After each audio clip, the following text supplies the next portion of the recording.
Okay, going on with the next element, let's close this pad base here, and actually we can drag this base thing down here to separate our tools down there from the stuff we're working on at the moment.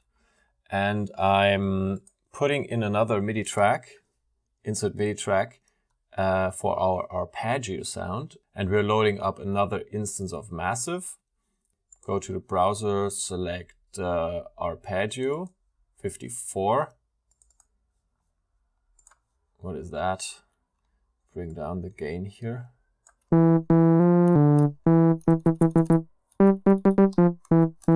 So it doesn't totally sound like an arpeggio in this area, so let's move up 1 octave. Well, still doesn't really sound like an arpeggio, but let's use that sound and go on with our MIDI track here and actually put on a sidechain. Copy that one from just like one of those stabs. Copy it here and apply it to infinity.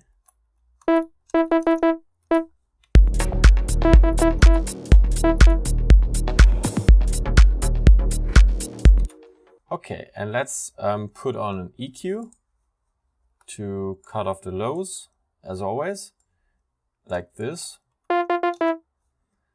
And let's draw in a couple of MIDI notes, and we are going another 8 bars.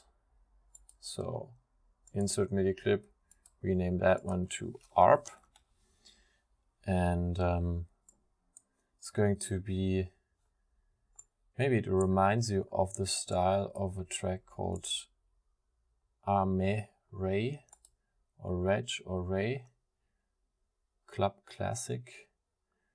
Let's loop this selection and go in here. We're going to play very short notes. So zoom in quite a bit, even further than that. So we are just seeing 1 bar, and go below C3 and put on the preview. And now go up to A sharp. Now go up to A sharp.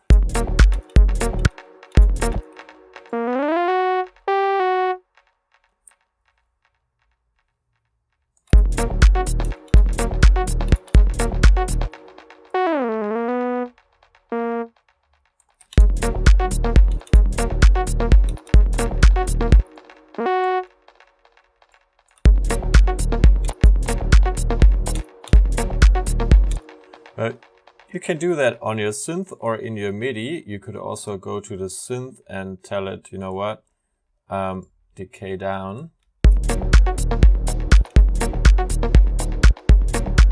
For the first envelope of the cutoff, you can even take the the decay down for the final envelope, the one that goes into your amplifier. But it's actually enough for now if we do that here on our filter.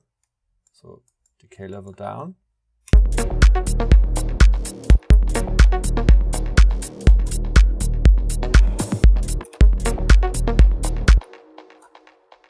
So we just play around with those arpeggio sounds now.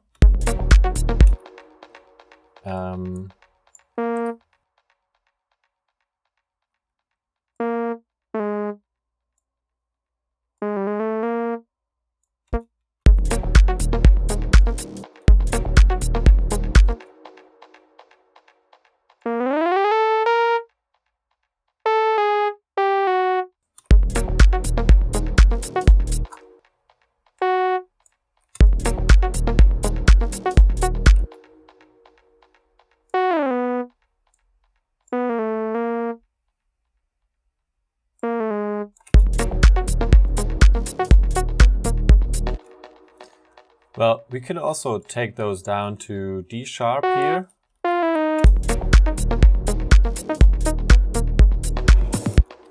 But it doesn't really matter what you're playing here as long as you're staying within the scale.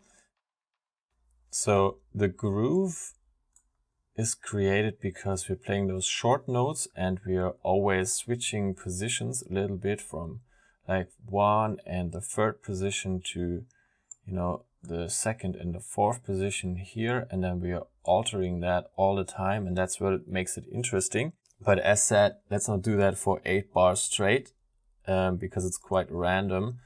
Instead, we're just going to copy the actual MIDI used here from our core samples folder, MIDI arpeggio. Don't import any tempo and signature data.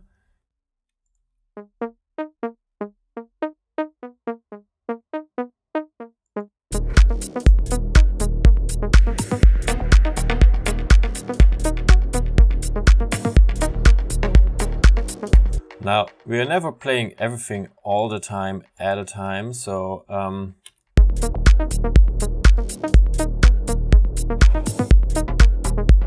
let's go on tweaking that arpeggio sound. I'm actually renaming this one to ARP.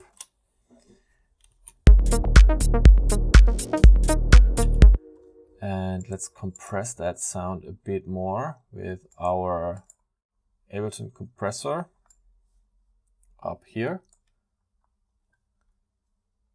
Open it up to the activity view and take down the threshold.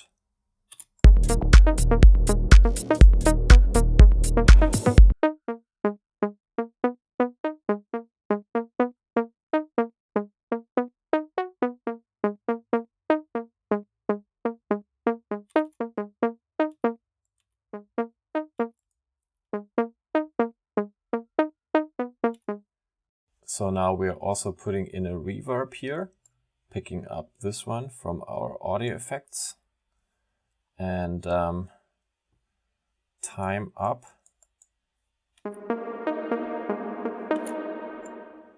Dry wet down.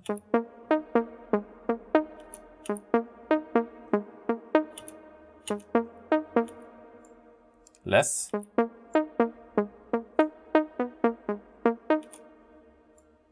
So we're getting this interesting room effect. A bit longer. 5.96. Let's do a little more EQing here. We're really getting out this stuff.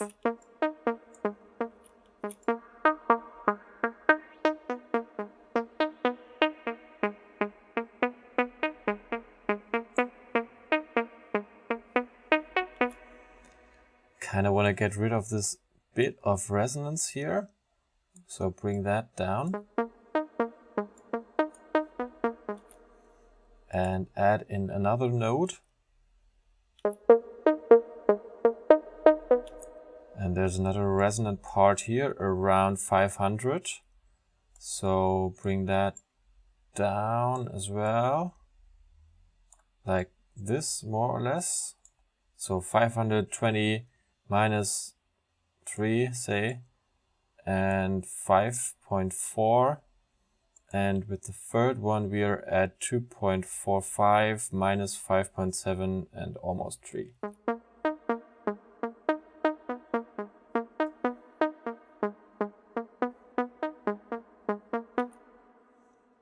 And now we are using a custom ping pong delay,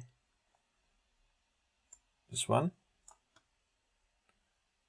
And move it up. Feedback down to 17. Dry wet down to 20.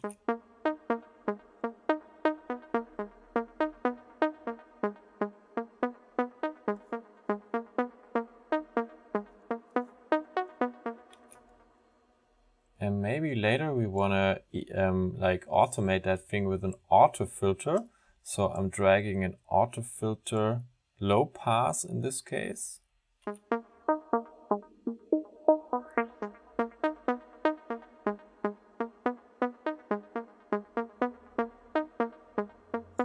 Keep staying around 9 kilohertz.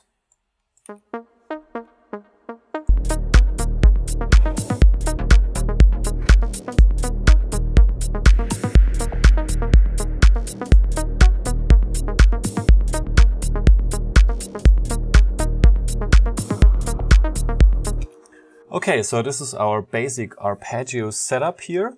In the end, we dragged in the actual MIDI and then we put on some sidechain compression. We compressed it slightly, keeping the makeup gain in that case to make it even louder. And then a little bit of reverb. Actually, we can set that to high quality, big room, but very, very dry.